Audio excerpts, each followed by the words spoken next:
जय सनातन धर्म की। प्रिय सनातनियों, आप सभी का स्वागत है हमारे इस कार्यक्रम में। सनातनियों, एक भौतिकवादी इंसान और एक आध्यात्मिक व्यक्ति के अंदर क्या फर्क होता है, इसे यूं समझिए कि अगर कोई व्यक्ति आध्यात्म के रास्ते पर चल रहा है, धर्म के रास्ते पर चल रहा है, तो उसका दृष्टिकोण क्या होता है, और एक भौतिकवादी सोच का व्यक्ति, उसका दृष्टिकोण क्या होता है। क्या इतने से अंतर के अंदर जीवन का पूरा सार बदल जाता है?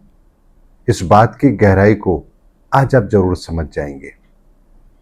सनातनियों, जब एक व्यक्ति भौतिक संसार के अंदर रहते हुए भौतिक सोच के आधार पर चलता है, तो वह अपने आसपास की हर चीज को लेकर के परेशान भी होता है, प्रभावित भी होता है, और क्षणिक लाभ के अंदर वो उन कार्यों को करता है जो उसके लिए बहुत बड़े कर्मों के बंधन का कारण बनते हैं।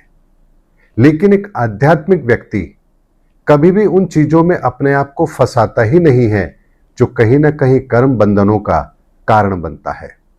यानी भौतिक व्यक्ति भौतिक स्तर पर सोचता है और आध्यात्मिक व्यक्ति चेतना के स्तर पर हर कर्म को देखता है।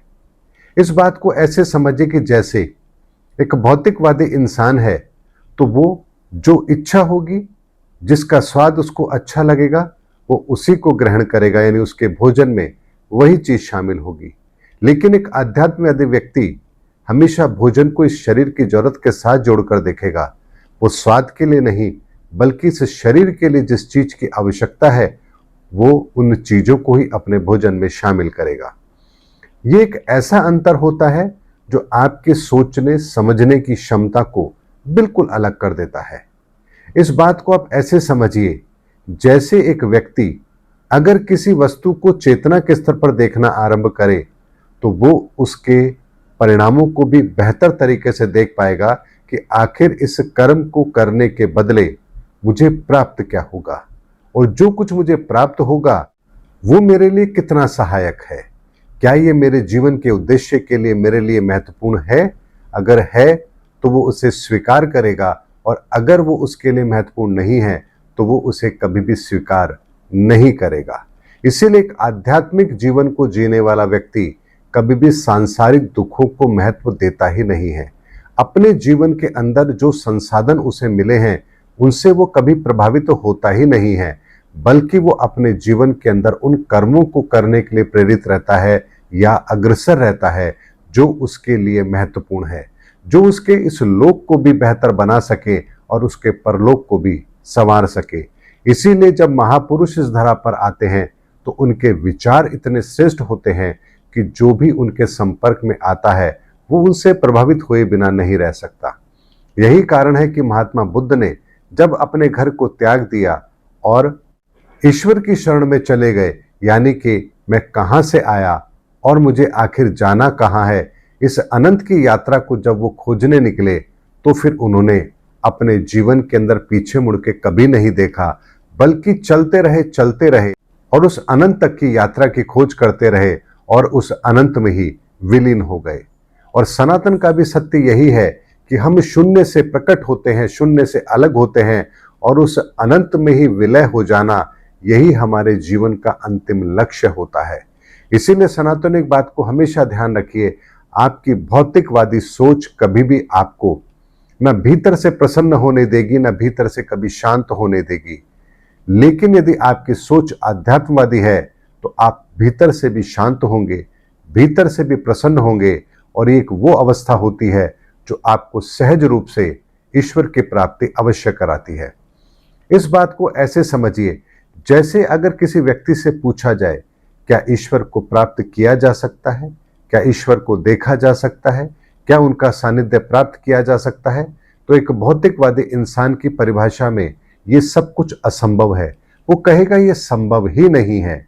लेकिन एक आध्यात्मवादी व्यक्ति फिर कैसे इन चीजों को प्राप्त करता है, तो इसको भगवान श्री कृष्ण ने गीता के अंदर बहुत ही सुंदर तरीके से समझाया है कि जब एक इंसान अपने सभी विकारों को स्थिर कर लेता है, अर्थात अपनी इंद्रियों को स्थिर करके स्थित प्रज्ञ हो जाता है, जैसे एक कछुआ अपने हाथों को पांवों को अंदर सिकोड़ लेता है और अपने आप को सुरक्षित कर लेता है, ठीक इसी प्रकार जब हमारी ये इंद्रियां, 5 ज्ञानेंद्रियां, 5 कर्मेंद्रियां, जब इन 10 इंद्रियों के द्वारा जो हम कर्म करते हैं वो स्थित हो जाते हैं, नियंत्रित हो जाते हैं, और हम अपने ध्यान को, अपने कर्म को उस तरह से नियंत्रित कर लेते हैं जहां हमारा प्रत्येक कर्म केवल और केवल अध्यात्म के लिए हो, तब यहां आप अपने भीतर के उस वातावरण को देख पाते हैं, अपने भीतर के उस सूक्ष्म वतन में प्रवेश कर पाते हैं जहां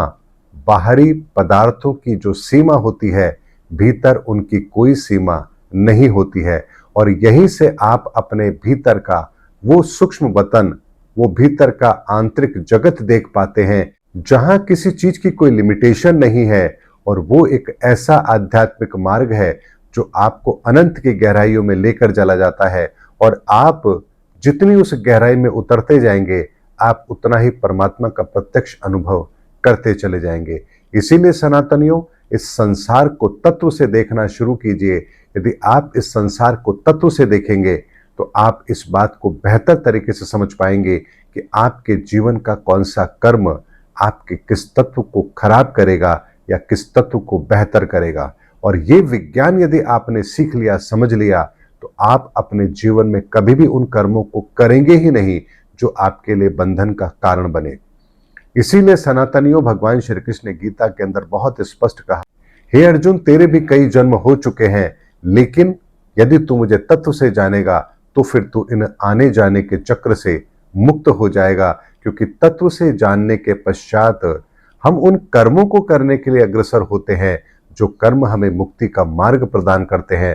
और इसीलिए हमें अपने जीवन के अंदर आध्यात्म के उस रास्ते को जरूर अपनाना चाहिए जो हमें भीतर की यात्रा कराता हो, हमें तत्वों का अनुभव कराता हो, और आध्यात्म के रास्ते पर चलते हुए हमें अपने विकारों से दूर रहकर कैसे श्रेष्ठ कर्म करना है, इसकी ओर प्रेरित करता हो। और ये सारा का सारा विज्ञान सनातन का विज्ञान है। इसीलिए जीवन के अंदर सनातन को स्वीकार कीजिए, सनातन के रास्ते पर चलिए।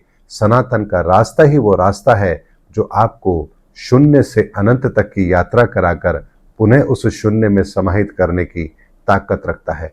इसके अतिरिक्त कोई दूसरा मार्ग है ही नहीं। आप बाकी के जितने भी मार्ग देखते हैं, ये सब एक छोटे छोटे पड़ाव हैं जिन पर आप रुक करके थोड़े समय के लिए उन अनुभूति को तो प्राप्त कर सकते हैं, लेकिन मुक्ति का मार्ग आपको कभी नहीं मिल पाएगा। मुक्ति का मार्ग केवल और केवल एक है, और वो है स्वयं को सनातन की शरणागति कर देना। क्योंकि सनातन के बिना कुछ भी संभव नहीं है, और सनातन को जान लिया तो कुछ भी जानना शेष नहीं है। इसीलिए सनातन इस संपूर्ण ब्रह्मांड को तत्व के आधार पर देखना शुरू कीजिए। इस संपूर्ण ब्रह्मांड केवल और केवल 5 तत्वों में विभक्त है, 7 ऊर्जाओं में इसका पूरा संसार व्याप्त है, और 9 आयामों के अंदर इसका पूरा विस्तार है।